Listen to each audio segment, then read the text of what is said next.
10 जनवरी 2023 को इंदौर में 17वां प्रवासी भारतीय दिवस सम्मेलन होने जा रहा है। इस सम्मेलन में गुयाना के राष्ट्रपति मुख्य अतिथि होंगे। विदेश मंत्री एस जयशंकर ने बुधवार को संसद को बताया कि भारत जनवरी 2023 में इंदौर में आयोजित होने वाले 17वें प्रवासी भारतीय दिवस की मेजबानी करेगा।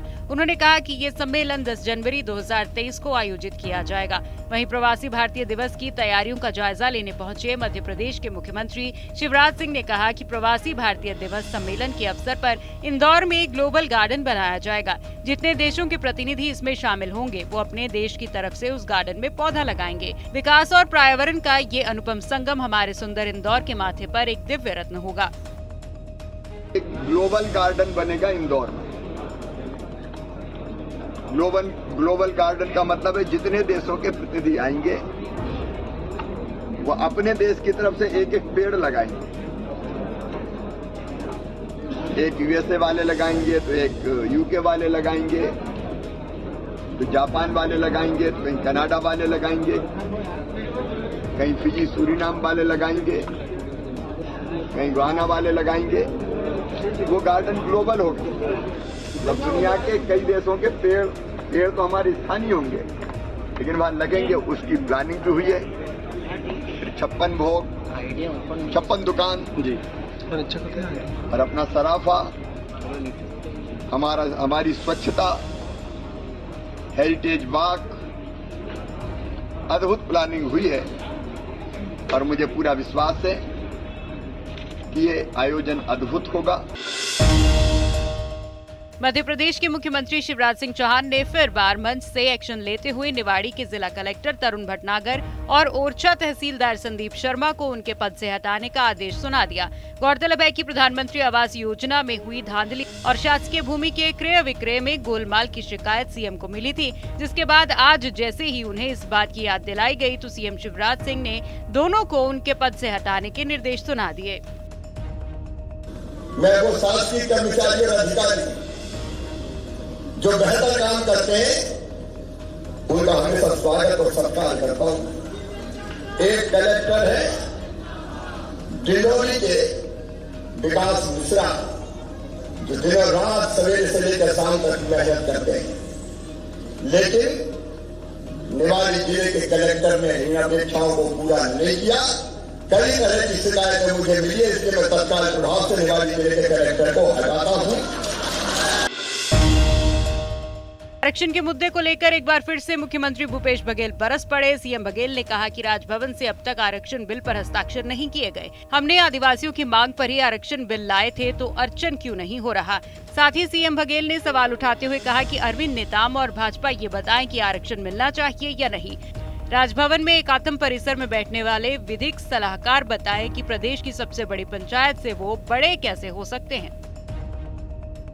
3 ही विकल्प है, या तो बिल वापस कर दे यदि उससे संतुष्ट नहीं है राज्य सरकार को, है ना।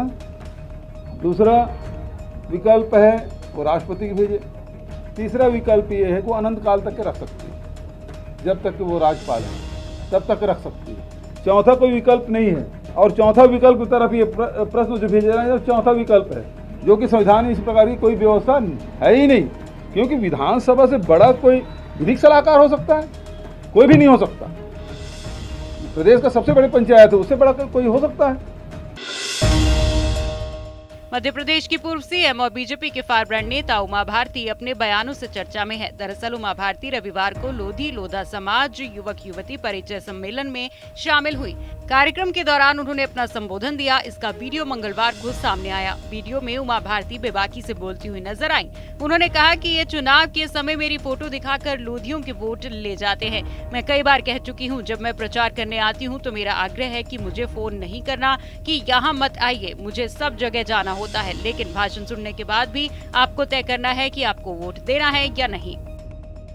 मैं वोट में कभी नहीं कहती हूँ कि लोधियो तुम भाजपा को वोट करो, नहीं, मैं तो सबको कहती हूँ, मैं सबको कहती हूँ कि आप भाजपा को वोट करो, क्योंकि मैं तो अपनी पार्टी की निष्ठावान सिपाही हूँ।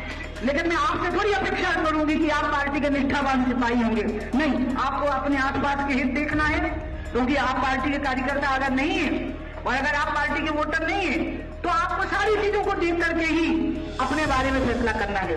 और इसलिए मैं ये मान के चलिए कि प्यार के बंधन में हम बंधे हुए हैं, लेकिन राजनीति के बंधन से मेरी तरफ से तो आप पूरी तरह से आजाद हैं। मेरी सभाएं होंगी, मैं आऊंगी। प्रदेश के अस्पताल में कोरोना को देखते हुए रियलिटी चेक करने पहुंची पूर्व मंत्री और लघु उद्योग विकास निगम की अध्यक्ष इमरती देवी ने अस्पताल भवन के निर्माण में इस्तेमाल होने वाली सामग्री को देखकर ठेकेदार पर नाराजगी जताई। इस दौरान इमरती देवी ने कहा कि मैंने भी बेलदारी की है, मुझे मत बताओ कि निर्माण में किस तरह की सामग्री इस्तेमाल होती है। काम की वजह हमने बेलदारी भी करी और जानते हैं हम। मैडम भी डबरा के हैं? नहीं डबरा के नहीं, अब तुम छोटे से करी, हमने बहुत छोटे से करी। जब काम बजरी की ट्रॉली लुड़ी तो कहाँ से तुमने भरी, कहाँ से मसाला बनवाओ। विधानसभा चुनाव 2023 में अभी 10 महीने बाकी हैं, लेकिन राजनेताओं ने अपनी चुनावी वायदे करना अभी से शुरू कर दिया। ताजा मामला कांग्रेस के प्रदेश अध्यक्ष कमलनाथ के सांसद बेटे नकुलनाथ का है। अपने लोकसभा इलाके में एक जनसभा को संबोधित करते हुए नकुलनाथ ने कहा कि आपको याद होगा, कांग्रेस सरकार ने 300 रुपए से पेंशन बढ़ाकर 600 रुपए की थी और उसे बढ़ाकर 1000 रुपए करने वाले थे, परंतु प्रदेश की जनविरोधी भाजपा सरकार की खराब नीयत ने उसे रोक दिया। हम मध्य प्रदेश में पुनः कांग्रेस सरकार बनने पर पेंशन बढ़ाकर 1000 रुपए करेंगे। यहाँ इतनी भारी संख्या में मेरी माताएं और बहनें, आपको याद होगा जब कांग्रेस सरकार आई थी, हमने आपकी पेंशन 300 से 600 की थी और हम 1000 रुपए करने जा रहे थे, लेकिन भारतीय जनता पार्टी की नीयत सही नहीं थी, उन्होंने आपकी पेंशन बढ़ाई नहीं। तो मैं आप लोगों को विश्वास दिलाता हूं कि जैसे ही हमारी कांग्रेस की सरकार मध्य प्रदेश में आती है, हम आपकी पेंशन की राशि 1000 रुपए करेंगे। आज मुझे गुरूर वन के इलाके में जंगली हाथियों का आतंक लगातार जारी है। गुरूर वन परिक्षेत्र के कई गांवों में हाथी ने अपना कहर बरपाया है। ग्रामीणों की माने तो हाथी के आने पर वो रात में स्कूल और आंगनबाड़ी की पक्की छतों पर चढ़कर अपनी जान बचाते हैं, क्योंकि गांव में सभी मकान कच्चे हैं। इलाके के गांव हितेक्सा में तो हाथी ने धान की खरीदी केंद्र में 15 बोरी धान को भी नुकसान पहुँचाया। एक किसान के खेत में लगे बोर को भी तोड़फोड़ किया है। वहीं हाथी ने इस क्षेत्र में धान, मक्के, गन्ने और केले की फसल को रौंदा है।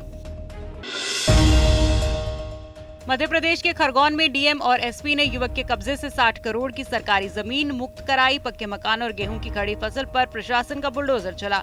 वर्षों से ट्रस्ट के नाम पर कब्जा कर रखा था। युवक पर बलात्कार के आरोप में भी केस दर्ज हुआ था। डीएम, एसपी सहित भारी पुलिस बल की मौजूदगी में कब्जा हटाया गया। मध्य प्रदेश में कड़ाके की ठंड शुरू हो चुकी है। ग्वालियर, चंबल और बुंदेलखंड के इलाकों में सबसे ज्यादा ठंड पड़ना शुरू हो गई है। यहाँ कुछ इलाकों में न्यूनतम तापमान 4 डिग्री के नीचे आ गया है। इससे सर्दी और कोहरा बढ़ गया है। मौसम विभाग ने अगले 24 घंटों के दौरान ग्वालियर, चंबल, बुंदेलखंड और बघेलखंड में जबरदस्त कोहरे का येलो अलर्ट जारी किया है। इसका सबसे ज्यादा असर भिंड, मुरैना, श्योपुर कलां, शिवपुरी, ग्वालियर और दतिया में दिखेगा। दमोह, सागर, छतरपुर, टीकमगढ़ और निवाड़ी के जिलों में मध्यम कोहरा रहेगा। अगले 48 घंटों के दौरान मौसम में फिर बदलाव होगा। 30 दिसंबर को भोपाल और इंदौर समेत प्रदेश के कुछ इलाकों में बादल छा सकते हैं।